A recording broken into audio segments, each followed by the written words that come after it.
Frazer, how are you doing, mate? Thanks for joining us. All good, mate. All good. Nice. Listen, good win a couple of weeks ago against Marius Wack. We'll get there in the boiling hot York Hall. I want to break that fight down with you in a bit, mate. But where we want to start, Frazer, is right at the beginning. How did you get into boxing? You know, where did it all start for you? So it started for me, Spencer. I was a fat kid. I was overweight. I was a bit lacking in confidence. My brother was a bit older, and he was the different personality. He was loud. He was outgoing.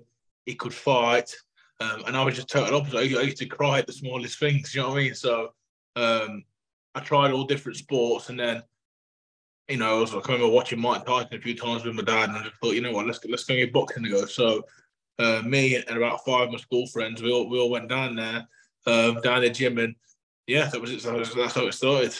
Wow. I mean, was there any other sports that you were involved in before you got into boxing? Not everything. I was a trier of everything, Spencer. I tried football, rugby, basketball, anything you could do. I did a bit of shot put at school and stuff, athletics. So yeah, I just tried everything, but I just knew there was nothing. You know, like you're not very good at everything. Where I could tell that all my friends were all good footballers. And, you know, like, I knew it wasn't for me, but I'd do it anyway, just to be involved with the lads.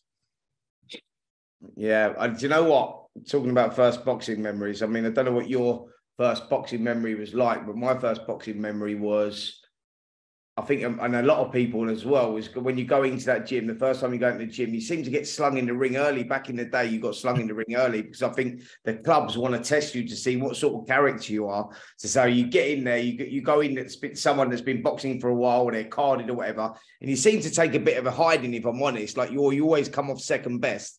And I think that's the acid test to see whether you're going to come back, to see whether they want to put the time into you or not. Do you know what I mean? And I think that was one of my first memories, the earliest memories I had going into a gym, was going down the gym, sparring a kid that was much more advanced than me, coming off second best, taking a bit of a kicking and thinking, fuck, I want to do that again, mate. I want to go back there and I want to give it to him. And I think then they know you've got that commitment. Was yours a similar one to that?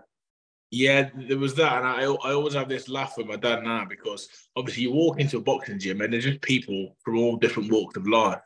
And, you know, I think it was the first time that I'd ever came across travellers. And there was a particular man, Jacob Smith, his name was, a good friend of mine now. It's funny because I can remember him. He'd been boxing probably from the age of about 8, and he was just very advanced. And he was the fastest, he was the quickest, he hit the hardest and all that at the time. And he was a little menacing. And I can remember him sort of not putting it on me, but just sort of like, you know, like goading me a little bit and stuff. And I remember my dad seeing, and you know, he said, "Oh, I was still a bit timid at the time." And then it's just funny now because I see him all these years later on, and he remembers it. And yeah, I think it was just a test from him, and I think the coaches knew as well, but they didn't really say nothing. They just, you know, it was never bullying or nothing like that. It was just like a little test, you know, like a little test. Let's see what he's made of, and you know, I come through it. And then I can remember sparring the first time.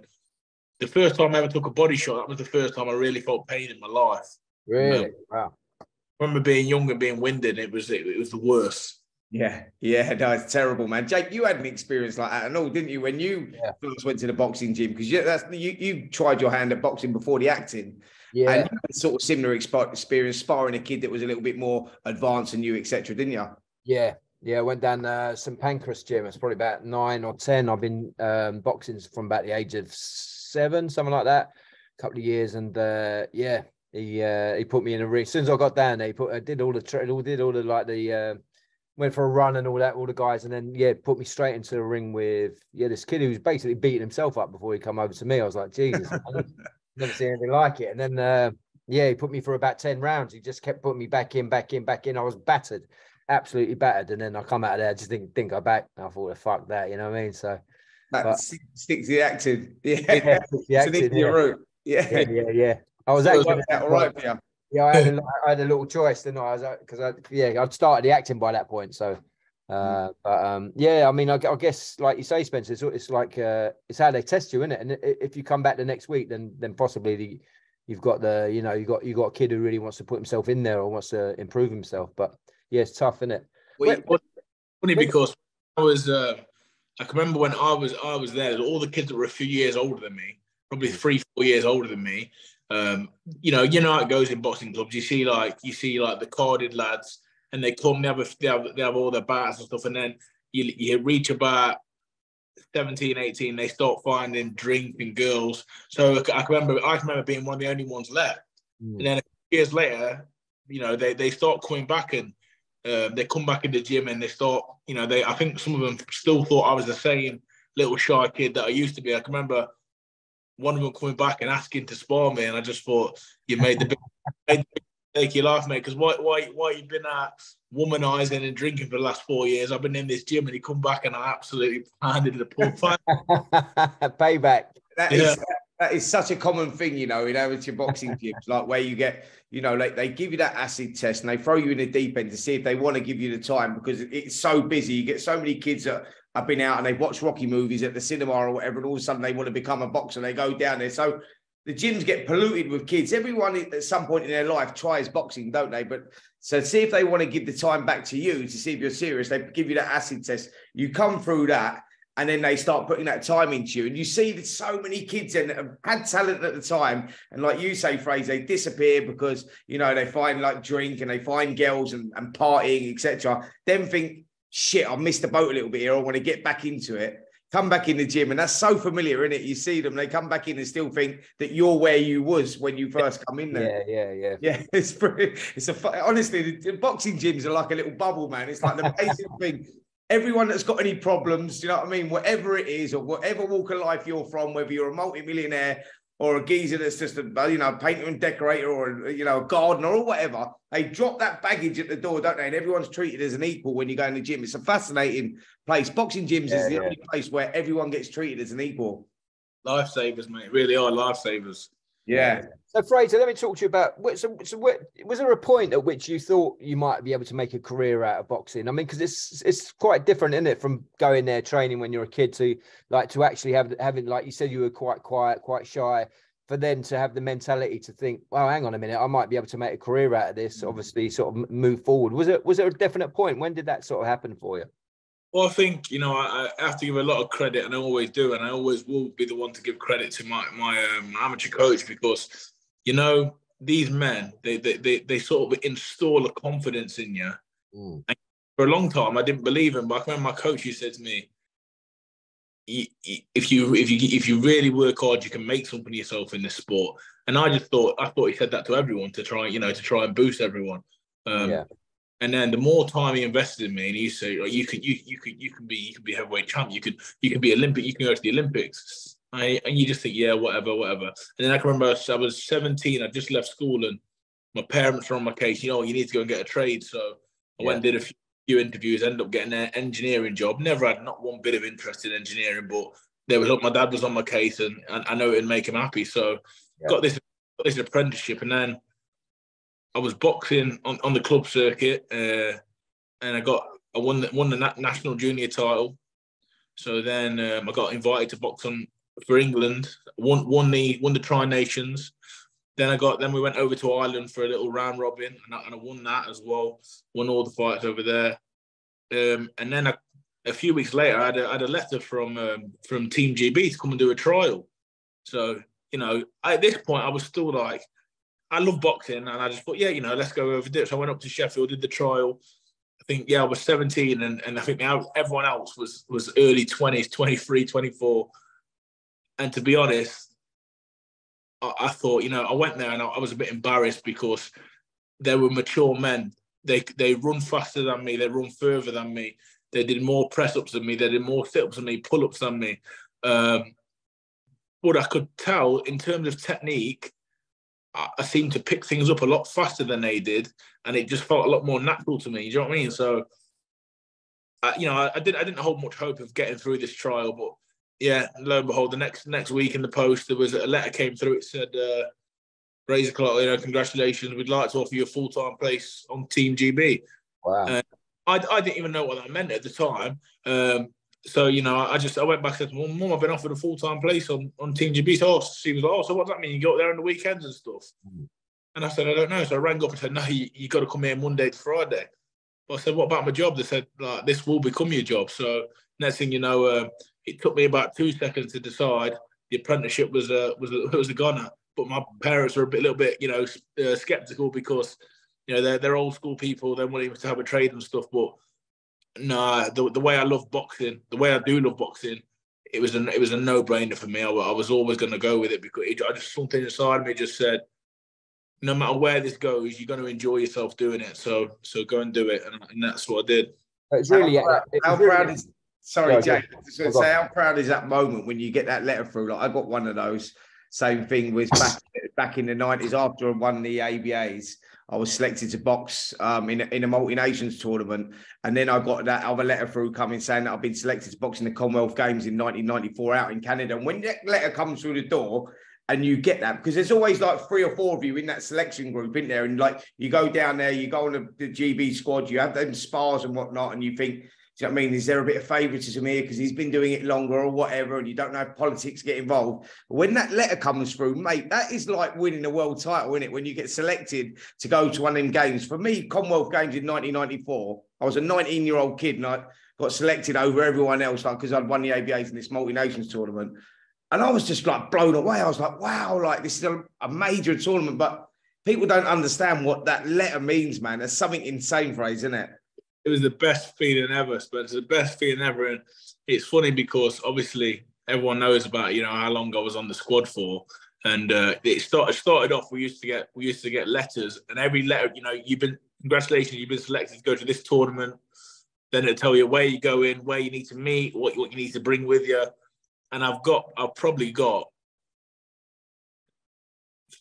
70 or 80 of them letters in my mum's house. Well, I say letters. I probably got about 30 letters, and then before you know it, they started going on to email then. So they're all on the emails. Yeah. But each one of them were, you know, I think I started taking it for granted a little bit. Now I'm not an amateur anymore. I look back at it, I'm really proud, do you know what I mean? But at the time, it was like second nature. You've been selected to go here, you've been selected to go there. But I can remember being a kid, it's like, you'll know yourself, the first England vest, the first Midlands vest I got. There was such a big thing, and when I walked into my boxing club, I felt a sense of like, you know, I felt like $1 million. Yeah. Oh my God! I was the only one in my club at the time, I think, with an England vest, and you know, I felt the bollocks. Let's put it that way. I was there with that as well, mate. Like I was from Finchley ABC, so like, and I was the only one then at that time. I mean, Finchley's produced amazing fighters now. Darren Barker was there as a kid. We had Anthony Joshua, Derek Chisora, and like just to name a few, like. They've produced lots of champions now, but I was the very first one. Before that, they never had a schoolboy champion, junior ABA champion, senior ABA champion. Then I got represented England in Commonwealth Games, and it was like every time you walk in that gym, like all the eyes, like you're the main man. Do you know what I mean? And there is a real sense of achievement when you do that. You feel it does make you feel special, doesn't it? But you also feel like you're inspiring millions of other kids, hundreds of other kids around that area. Because the gym starts to get busier and busier and busier. Like Finchley used to be a ghost town, mate. You used to go in Finchley sometimes on a Monday, Wednesday and Friday with their main nights. And there would be like 7 or 8 kids in there.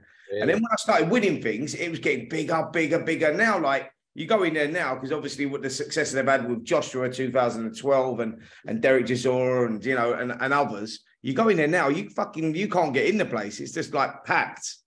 The thing I love about Finch is obviously I've been down there loads with, you know, with AJ and stuff, and it's all day. You know, you go in there all day. There's people PTing, but you can see them.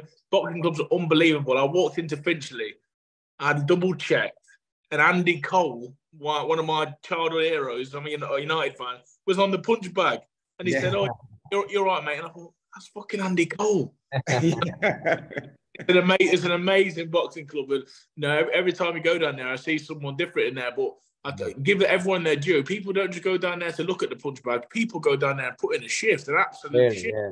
They do. It's a no nonsense place, Finchley. That's what I say. Like that's what they do down there, and they've done it back in the day. Even when I was boxing, they go in there and because it's such a recognised club. They sling you in the deep end early, and like you say, if anyone's fucking about or they're not showing a lot of commitment, no matter how good they are. Bang, out the door, mate. Don't come back until you take it serious. And this is, you know what I mean? That's your yellow card. You do it again and you're fucking gone. See you later. And that's why I think they get so much success because it's very, very regimented down there, very disciplined down there. And that's what you need when you're in these fights, and like, you know, and like you're finding out now, Frazer, as you're going over the distance, you completed a 10-rounder a couple of weeks ago, and you do that 12-rounder, that discipline that you get through going to the gym. Like, if you're 5 minutes late, you're gone, mate. Get out the gym. Don't come back. Be 5 minutes early. You know what I mean? Be the last one to leave. And that discipline pulls you through round 10, round 11, round 12. When you're fucked, and then all the technical ability's gone out there, and it becomes a psychological game, and it's about how disciplined you can be. Or if you get knocked down, then you've got that 10 seconds to go. You got to decide. Your head's fuzzed anyway, and you've got to decide, am I going to get up or not? The discipline pulls you up, and that's what the kids don't understand. The life skills that it teaches you helps you through later life in your career. Do you know what I mean? Does that make sense, Frazer? Exactly that. I'll tell you something now that always sticks with me. And just before my fight the other week, when we was doing that, you know, the thing with the school kids, me, you, and chat to you about that. Yeah, brilliant in Feltham. When I walked in there, I went to punch a bag, and then I stopped myself, because I know that in my old club, if you punch a bag with no gloves on, or you kick a bag, because people used to have tendency to do it. If you do that, you're getting press ups. So, yeah. And that was like, I'm talking. That was drilled into me 20 years ago, and now I won't walk past a punch bag and punch it, because you're not allowed to do it. I get it. You're disciplined. And like in our gym in Finchley, like my dad used to be the head coach there before he passed away, sort of 10 years ago now. But like, so I grew up with that. And if you walk past, even if it is my old man, and you kick the bag, because a lot of kids talk about kicking the bag, you're gone, mate. Get out of the gym. Don't disrespect the gym. Do you know what I mean? Like, because they're not for kicking, they're for punching. This is a boxing gym. You want to do that? Go to a fucking kickboxing gym, and that's how discipline. And it does it trains the brain, man. But then that thing, like that discipline, and you're going to find this out later on in your career, Frazer, because you're now 7-0 with 5 KOs. Like, you're still at that development stage, but you're going to be moved quite fastly through. But you're going to find out when you get into those 12-rounders, them hard fights, you know, whether it's British, Commonwealth, European, world title fights, wherever you get, that fucking discipline will pull you through somewhere. Because it done that for me, like where you go, you're already trained, your brain's already trained to do that. So even if you're not in control of your senses or whatever, it's an automatic thing. Do you know what I mean? That discipline just pulls you through a dodgy moment, or whether you got to pick yourself off the floor or whatever. That's part of the development stage, the training stage, that people don't realize. You can't just walk in. You need to have gone through the system. And that is the system, basically. You know, you get taught that as a young kid, but that carries you through when you're an adult. And that's what develops you to a top fighter. Well, you know what, Spence? It's funny enough you say that, because speaking about it, the last camp, you know, I'm not saying I wasn't disciplined. I'm just saying there might have been a few instances where I overlooked a few things. Maybe if that was stretching after the session, warming down properly, and over the 10-round distance, it was a lot different to the 6 rounds I've done. So, you know, if anything I could take from the last fight is that discipline isn't just training hard. It isn't just eating right. It's so much more. It's getting proper rest. It's not traveling when you don't need to travel. It's not being too accessible and saying yes to everyone. You're going to do this. You're going to go to this school, that school. You're going to do this during training camp. So I know we're going to get onto my fight, but you know, I learned so much about myself and about how training camp should be done from the way that I performed in the last fight. Do you know what I mean? And I'm not saying I performed terribly, but I just know I know discipline covers so much more than just training hard, and I've learned a lot. That's what I wanted to touch on. Now you talked about it. Let's get on to that Marius Wack fight. Like the York Hall Friday week, Jake, you was down there with us as well, and it was unbelievably hot. We know that anyway through the history of it. I've boxed in them same conditions as well, you know, and the York Hall's something magical about it that brings out the best in fighters or whatever. A lot of people felt that, and including myself included, because I know what you've got in the locker. So that was a lackluster performance. Don't know whether that's down to the heat, whether it's down to whatever he's done in training or whatever, you know, or whether it's just an off night. But there was things that I saw there and you go, right, so what did Frazer Clarke get from that? I tell you what he got from it. There was the 10-round distance. Well, people don't know how valuable that is for yourself, as in when you know that you've got that and you've got that in the locker and you go, right now, because as much as you know you've trained for it or whatever, you've got to know that you can do it and you can do it at a certain sort of level.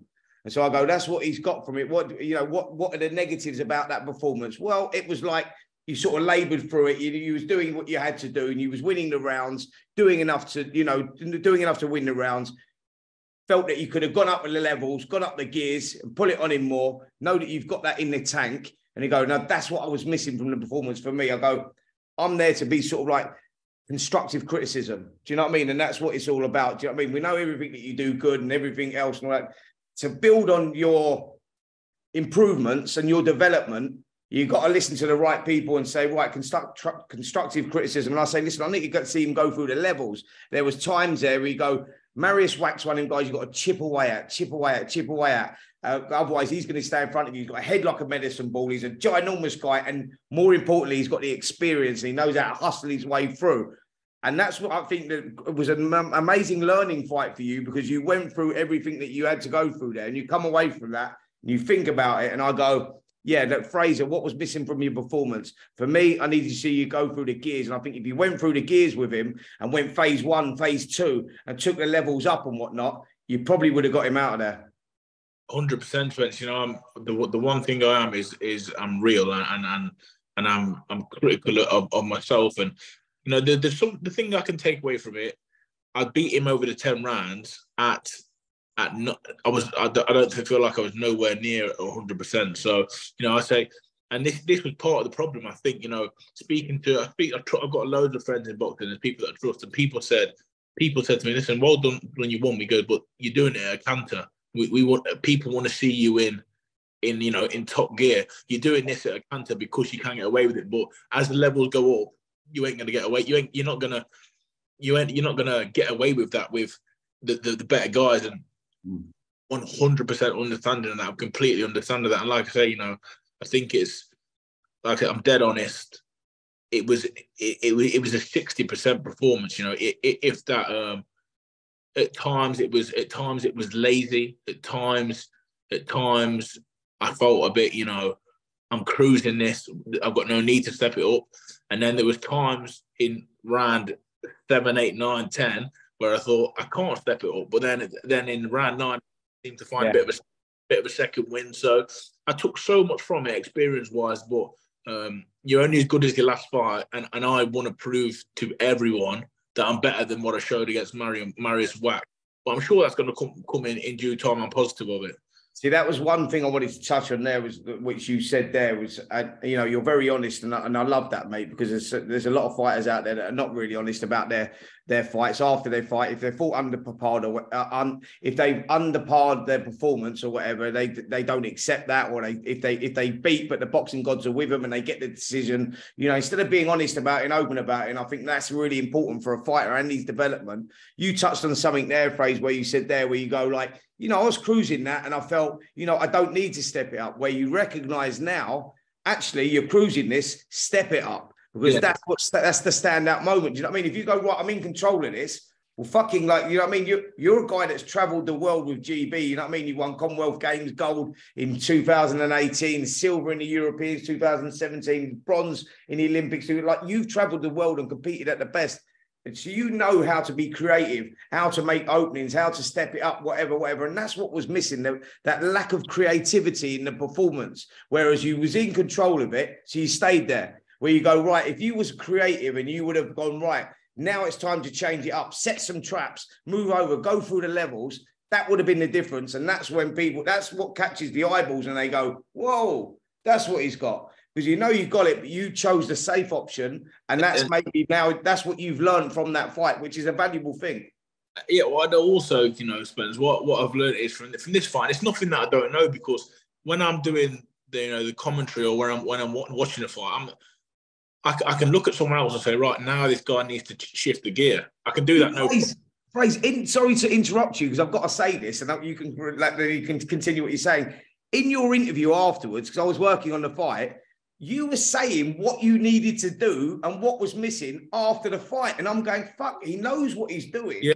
He knows what needed to be done, but he didn't implement it in there. And I go, and that was the frustrating thing for me. I go, listen, Frazer Clarke knows what he had to do. Was it the heat in here? Was it whatever? Not making excuses for you, but I'm just saying he knows what he had to do. So why didn't he do it? I meant no excuses about the heat. Don't get me wrong. It was incredibly hot. When I got on the scales after the fight, I've lost nearly 3.5 kilos of just water. So it was ridiculously hot, but I don't make no excuse to that. Listen, I'm a professional, and I tell you what that comes down to. That the reason that lap lost support is probably I look at no one else other than myself. Sometimes I need that rocket up my arse. You know what I mean? I don't know how that could have come. Maybe that could have been a little slap around the head from the trainer. I don't know, but I've sort of fell into the trap of you cruising this. Now just to go out there and carry on doing what you're doing. But this is not amateur boxing anymore. This is professional boxing. This is show business. And I understand people want to see Frazer Clarke shift the gear. Yeah. And listen, like I say, I'm dead honest. I think, looking at my last performance, and I'm not saying I'm in bad shape, but I know I can be in better shape, and I know that'll help. So, like I say, I've had this is going to be my second week off now, and then we're going to go back to the gym next week. I'm going to have a chat with everyone from nutrition to boxing training to strength and conditioning. That convinced me that performance. I think it's exactly what I needed to convince myself. Whatever you're doing now is okay, but it can be so much better. And like I say, I'm dead self-critical, I'm dead self-honest. I want to see, and we will see, a better version of myself next time out. And listen, I got the win. I won every round, but I'm doing it at a canter. I don't want to be a fighter that goes in the ring at a canter. I want to be a fighter that people pay money to come and see because they know they're going to have a good time and they're going to enjoy themselves and see a good performance. So, I'm not being too hard on myself, but when I look at myself in the mirror, Frazer, you can be better in every department. It's up to you now to go and do that.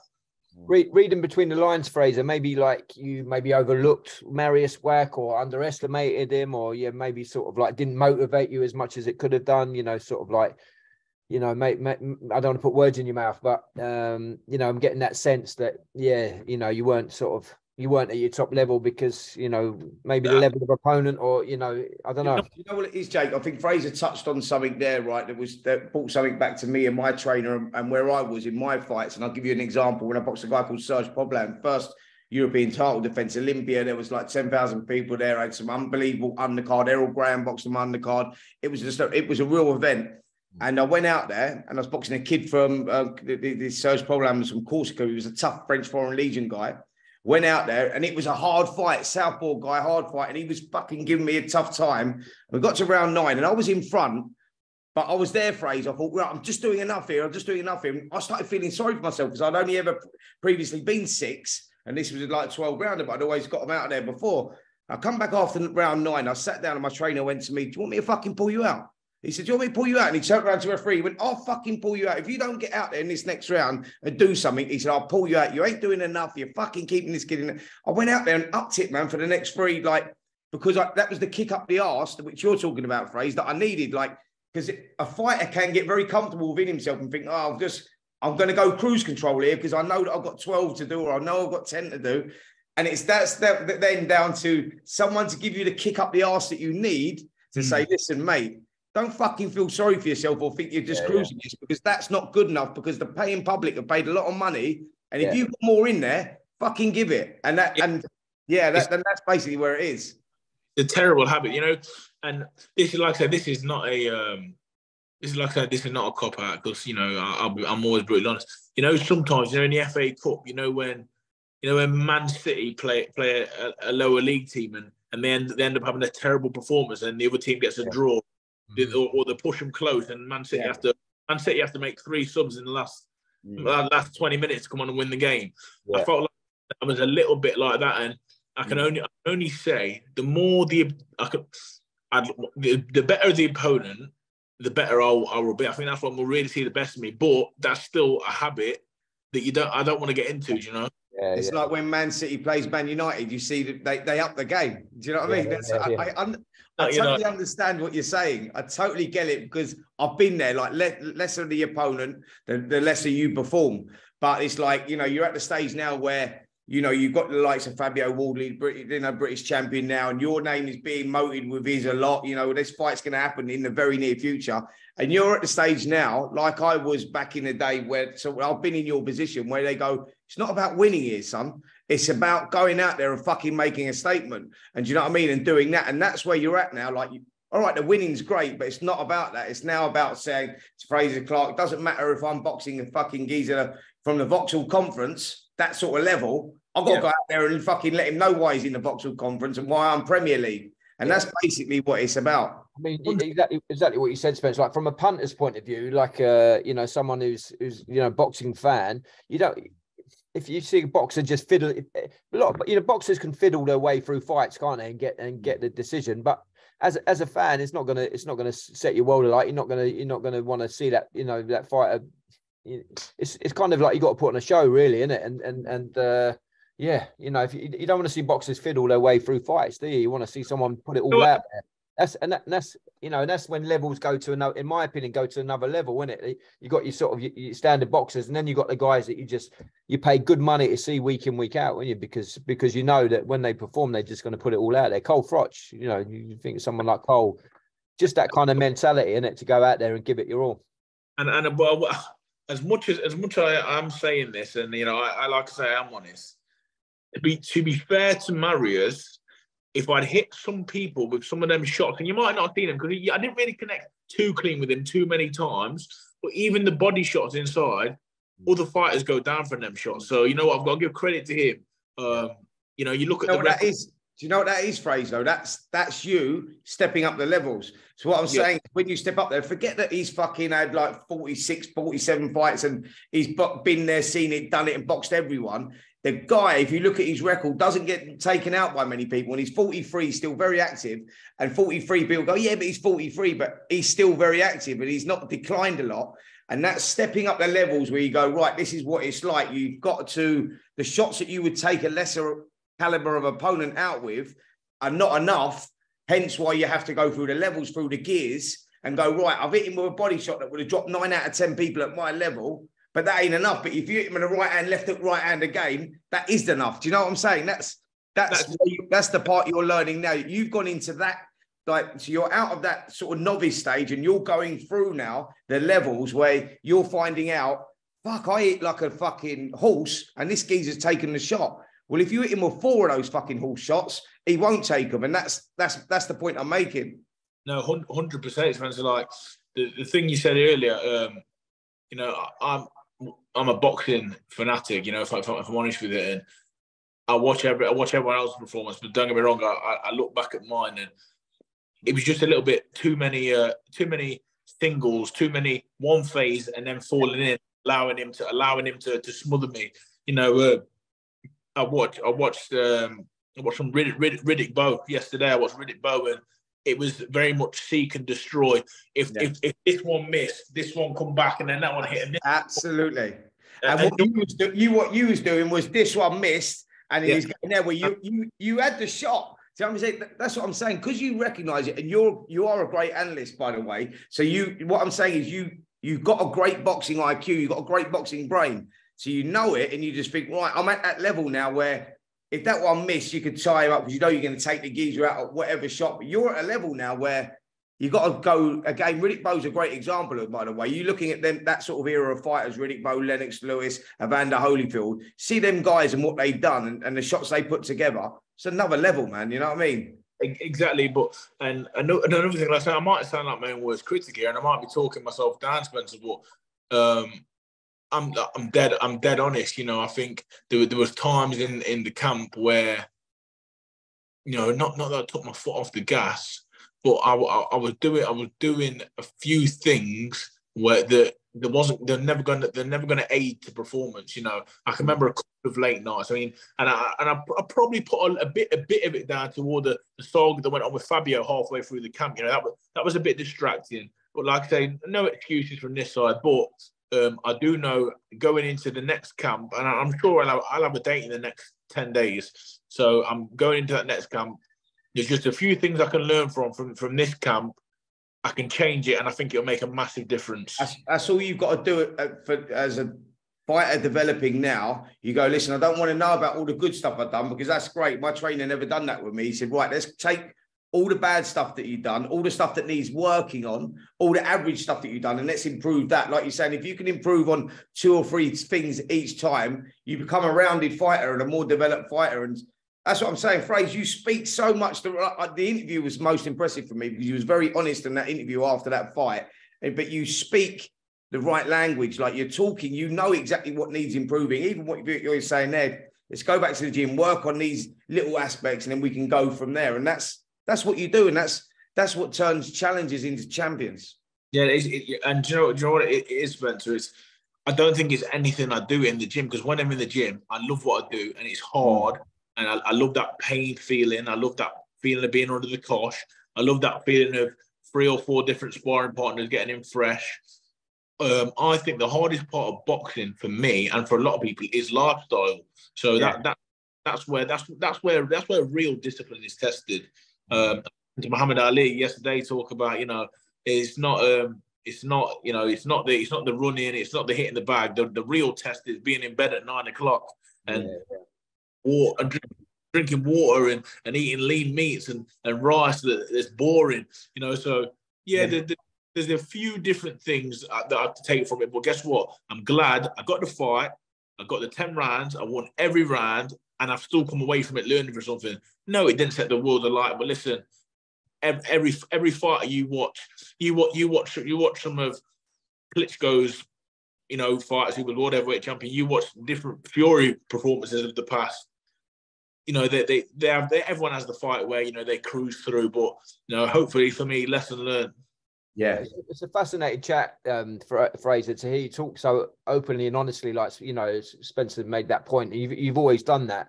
I think I think anyone listening to this is going to be given real insight. You're sort of still at the start of your career, really, only 7 fights, and it's just a process, isn't it? It's like a process of it's not a bad fight if you've come away from it and you've taken so many positives away from it in terms of this you've got to improve on, or that you've got to change this about that. I think it's a real insight in terms of the process of working your way up through the gears to create a career to get to ultimately where you want to get to, which is world title. And it's kind of like all of this information you have to process and keep going back to the drawing board and make subtle changes, isn't it, to keep improving. That's the kind of that's where you're aiming for, isn't it? The drawing board is exactly that. That's exactly what I've got. I've got my notepad, and I just scribble random thoughts on there of things I do right, things I do wrong. I watch a lot of boxing. Our coach is constantly in the group chat sending up videos of old fighters and training methods. But like I say, the biggest thing I can take away from anything, and I think this is all boxers would agree with me, at any weight, but especially more at heavyweight, because I feel like sometimes sometimes some heavyweights excuse themselves from being so disciplined because they don't have to make weight. I'm not saying I've done that. I'm just saying I can look at myself in the mirror sometimes and think, you know what? I'm a big solid man. Could I be better? Absolutely. So I think, like I say, I'm always dead honest. You know why, Joe? Because I'm just a normal geezer that's having a go. You know what I mean? I'm having a go. I love what I do. Other people seem to enjoy me doing it. People seem to enjoy me talking about it as well. So it is an actual process, but at the same time, we want to see the exciting stuff. This is almost. I love acting as well. This is show business. This is what it's about. This is you're given a stage as a boxing ring. Go out there and perform. Yeah. Make everyone say wow, and that's all. It's always the plan. But Spencer will tell you sometimes. When you get into the hardest thing to do is get out of a bad rhythm, or to get out of a bad. When you're just in a phase of, you're landing that. It's hard to snap out of it, but that's where the best fighters do it. The best fighters just shift the gear and go through. I was going to say the best fighters can adapt and they can change things up and that's stuff. And that's the valuable points that you're learning now, Frazer. You've not had to go through because of doing the 3 rounds or 5 rounds in the WSB or whatever it is. Like now you're moving into that sort of like elite level as a professional. Adaptability is the one. That is key. If you can adapt and you can be creative, like all these things now, like your foundations are built. You've got everything in a locker. It's just about how you utilize them now. And like adaptability and all that sort of stuff, creativity is key to you going on and winning titles, because that's the difference between champions and challengers. Do you know what I mean? I've got one little story about that. I can remember 2018 going to the Commonwealth Games, and I won the gold medal out in Australia. I can remember I was absolutely buzzing. And I came back, and obviously someone who I respect hugely in boxing, trained me for like 10 years, Robert McCracken. I walked in the gym after winning the Commonwealth Games, and I seen him. It's the first time I've seen him since I had the gold medal and everything. And he pulled me to one side and said, he said, fantastic, you got the gold medal. And he said to me, you didn't box well at all. He said, you won. You got yourself through every fight, but you didn't look well at all. He said, now, if you're out in Bulgaria or Romania or Russia in a tournament where it's not televised, there's no eyes on you, that is still not okay, but it's acceptable. He goes, Commonwealth Games was the first chance for you to sell yourself to the British public because it was on terrestrial TV. Yeah. He said, the next time you be on that is the World Championships or the Olympics. He says, let this be a lesson to you that winning's important, but looking good winning is that's the real McCoy. Do you know what I mean? It stuck with me. It really has. And first thing I thought about when I come out of the ring the other day, I thought, you won. But listen, no one's going to scream from the rooftops about that. Yeah. Can I just give you one thing, Jake, right? That inspired me and something that stuck with me. You talking about things that stuck with you was I was on an Olympic training squad out in Tallahassee, yeah? And we went out with a whole team. So there was like Linford Christie there, Sally Gunnell there. It was not just the boxing team, it was the whole team. And Duncan Goodhue. Do you remember Duncan Goodhue, Frazer? I've heard the name. Yeah, well, he was Olympic gold swimmer, right? But he was not expected to medal when he went out to the Olympics. He was like, I think he was a 100-meter swimmer or whatever. So he wasn't expected to win. And he said, all of a sudden, his dream going out there was, if I can reach the final, I've fucking done it. I've achieved what I wanted to achieve. To say that I'd reached the final of the Olympic Games, brilliant. He said, when I got on, and this is the thing that really stuck with me, right, and pushed me through these, like a lot of my fights and everything. I always use this. He said he got into the platform. He said, I'm there, I'm on the platform. And he said, I look to my left and I see like 4 swimmers or something. And I look to my right and I see another 4. And he goes like this. And there's 8 or 9 of us up there, however many's in it. And he says, if not now, then when? And if not me, then who's it going to be? It's got to be one of us. And he goes, he said, what I thought of there pulled me through everything. And do you know what? Every time I walk to the ring in European title fights, because I was only the young kid, I was only like 21 when I won it. I'm walking to the ring and you're boxing kids at number 2 and 3 and 4 in the world and all that. And I'm going, fucking hell. And I'll be in the corner. I'll think, if not now, then when? Yeah. If it ain't going to be me, it's going to be like, it's going to be him. It's got to be. And that mentality, like that mad little thing that he done there helped me through so many fights and whatnot. It's little inspirational things that people say that stick with you. And Duncan Goodhue was one of those. He went that. That's a great saying, isn't it? If not now, then when? If not you, then who? Like, and I carried that everywhere. That was, if it's funny enough, that was I've actually got it in my notes. I bet you I heard that saying in about 2017, and I wrote it in my notes, and that was, I think when we went to the Olympic qualifiers, I put a picture on my Instagram. I'll probably find it. And I think that's the exact quote I used about us going to the first qualifier, and lucky enough, 9 out of 10 fighters qualified, so it wasn't bad. There you go. Well, that's where I come from, Duncan Goodhue. How mad's that?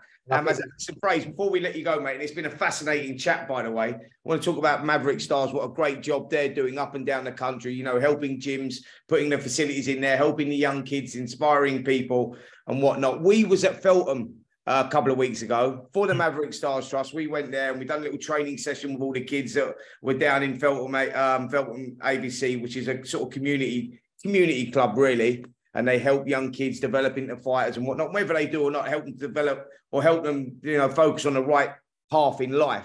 We went down there and we had a lovely little speech down there, didn't we? And it was something that you really enjoyed, wasn't it? It's something that you took a lot from, like inspiring the younger generation.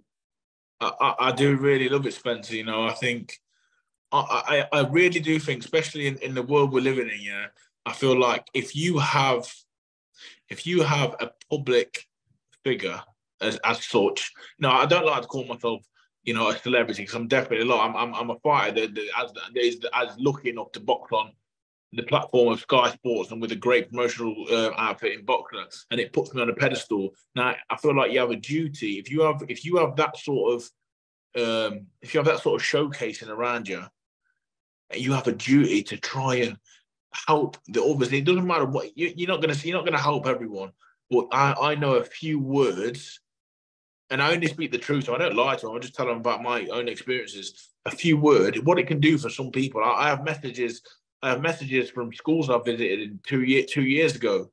Yeah, kids saying, "Oh my God, what you said to me really helped me." They might not have gone on to be an Olympian. They might not have gone on to be anything, but they might have been able to sit through an exam without getting nervous and anxious. They might have been able to walk up to someone and shake their hand and have a conversation with them, and little things like that. You know, I think like, you know, all three of us on this call, you know, I think we all do it anyway, but we all have a duty to do it, and it gives it. Listen, in a world full of badness and bad people and bad stuff, you've got to be the goodness in it somewhere. Do you know what I mean? If you can help even one fraction, and wherever I do, wherever I don't know, but you know, it brings a sense of pleasure to me, and hopefully, you know, gives some youngsters just a little bit of hope. Yeah, I saw how much that meant to you down there, actually. You know, and it was inspiring watching you telling the young kids, you know, that it was, you know, that you felt privileged to be able to speak to them and give your story and and like, if you feel that you're inspiring them, that like what that meant to you. But I could see that it was heartfelt. You wasn't just using fucking words. It was coming from your heart. And that's why I wanted to mention it, you know, about the Maverick Stars and the Trust and what the great stuff they do, but also what that meant to you down there at Feltham. You know why? Because, you know, it was also, Spencer, because I've been one of them kids. I've been one of them kids, you know, a younger, overweight kid that thought, I wasn't thinking that deep into it, but I used to think, you know, I don't know what I'm going to do in my life. I don't know where I'm going to end up. I don't know if I'm going to have opportunity. But I'm living proof, man. I'm living proof. I was the slowest in the gym. I could do the least press ups, the least confident. And I'm not where I want to be yet, but I'm on the right path and I'm doing all right. So if I can do it, then anyone can do it. Love it. Brilliant. So Frazer, listen, what's next? You said you got a fight. It's going to be announced in the next 10 days. Can you give us any clues? I'm hoping to have a date, and you know, Jay, like Spencer, you know, when you're fighting regularly, it's good for me. I think I'm still that little kid inside. You know, if I'm not fighting, it's easy to be distracted. Fighting is what I love doing. It's my job. The next couple of weeks, they're quite enjoyable. The next couple of weeks when you first go back into the gym, because you know there's not pressure on you. You're doing it. You're enjoying it. You're sort of ticking over. And then as soon as I do get that date, your mind switches. Then your mind switches, and life becomes hard for me. It becomes hard for the family. I become very distant. I become very, very focused and very lonely. So I think hopefully in the next 10 to 14 days, I'll have a new date. But for the next 10 to 14 days, I'll go in the gym and I'll really enjoy it, because I get to do a little bit of learning. Might even get a bit of sparring with the lighter lads to help them out if they're preparing.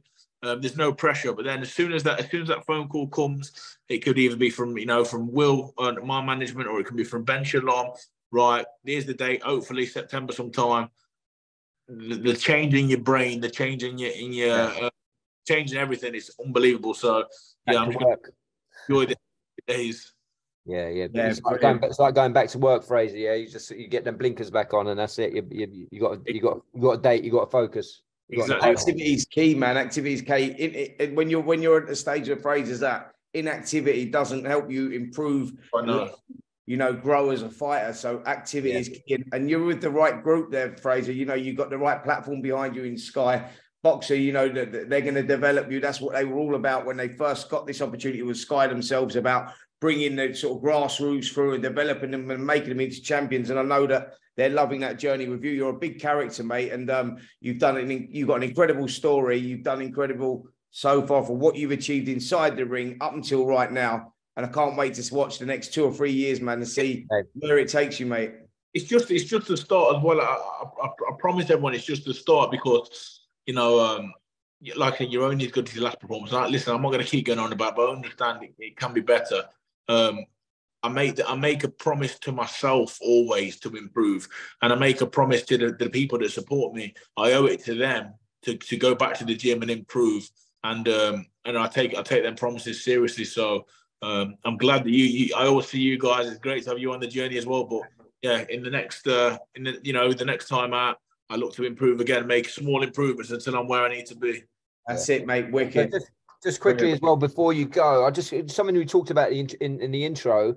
Not many people know that you used to do security, didn't you, in and around for the for the boxers on fight nights and stuff like that. I just wanted to say, how weird is it now to be on the other side of the ropes when all the guys you used to work with are sort of still doing the jobs that they did? How weird does that feel? Must be a very strange experience in some ways, is it? Do you know what? It is, but I used to sit there and visualize myself in the ring, especially when the heavyweight guys were fighting. So I knew I was always going there. It's funny because you used to get the odd pisshead that said, "Oh, you're just a security guard." And I used to think, unknown to you, I've got one of the most honourable jobs in the world. I represent this country. I box for this country, but I used to think to myself, give it 3 or 4 years, mate. You'll be buying a ticket, so don't worry about it. Do you know what? It's how time flies, man. Because obviously, I knew that. Like we've seen you as a security, and we know that when you're an amateur, you're just trying to make ends meet and doing whatever. But you used to see that you watching like fucking whether it was Derek Chisora boxing or Anthony Joshua or whatever, and you was the security there doing that, and you're sitting there watching. And I was like, I always remember having a conversation with one, saying, "Don't worry, Frazer, your time soon, mate. You'll be your time soon." And you're sitting there going, "Yeah." But now it's a reality. Now it's here, and it's just like it's like it's a fucking crazy world we live in. That's the way that it is. That was a key part of the apprenticeship, Spencer. I can remember not even being called into work, but I can remember turning up to some small old shows because I wanted to learn the game so much. I used to turn up in my work gear, walk straight in and sit by the ringside and watch the fights just because I couldn't afford to buy a ticket for the pro shows. But I loved being watching it. So I honestly say, I don't care what people say, that was the start of the apprenticeship, the professional apprenticeship, being in the environment, taking in the atmosphere, seeing what happens, seeing the doctors, being at the weigh-in, seeing people fail weight, seeing people. I've seen so much from behind the scenes. It was been a massive help. In the introduction bit, because when I'm at these, I don't know if people will notice, but they should. I'm not comfortable. It feels like I'm at home. Yeah. It's got to give you an advantage, Frazer, as well, isn't it? Because you're not fazed by any aspect of anything that's going on around the ring. And in fact, you understand it all. You know everyone there, don't you? So yeah, like you say, it's like being at home, isn't it? It's your natural environment. Second nature. But boxing as a whole, boxing gyms, boxing rings, the place where I come alive. So and I think that we're very fortunate as fighters and fighting people to have that thing, because some people search their whole life and will never ever find that. Right. that little squared circle. The endorphins it sends through my body. It's quite sad and quite strange. You know what, Frazer? You say that, mate. Like I finished boxing now. I had my last fight in 1998, so I finished boxing 25 years ago, and I still get that fucking same buzz when I go to the shows every week. Yeah. Like you say, the squared circle, the boxing ring, the people that are around it. You still see some of the people that when I was boxing that are still there. Do you know what I mean? And you see that, and you see the new generation coming through. But it's that same buzz, man. And it's just like that's the thing that you can't let go of from boxing. It's that like a fucking drug. You know what I mean? It's a difficult thing to give up, man. And it's like, I love the sport as much now as I did when I was boxing back then, like 25 years on. And I'm still like, right, what we got this week? Oh, sweet, he's boxing, there's boxing. Oh, we're going Poland, we're going France, we're going, do you know what I mean? It's just, it's a drug, man. It's something that's very, very difficult to give up. And, your career is just starting now. And before you know it, you'll be where I am doing the same thing, because I know that boxing's in your blood, mate. I know that, you're not going to be one of those guys that just disappears from the game once it's done. Now, listen, if I can sit where you are in a few years' time, Spencer, if I can look back and say, you know what, I gave it my absolute all. I reached the level I wanted to get to, and I had fun and met some incredible people on the way. I'll sit here with a smile for the rest of my life. So, it's the game that we love, and I wouldn't have it any other way. Love that, mate. Listen, on that note, I'm going to sit here with a smile for the next 10 minutes just thinking about that interview that we done, mate. It's yeah, it's been brilliant. It's been a great insight into your life so far, Frazer, and we wish you all the best for the future. And yeah, let's get you on, mate, as soon as you pick up that next title. But yeah, thanks so much for giving us your time. Cheers, boys. See you soon, yeah?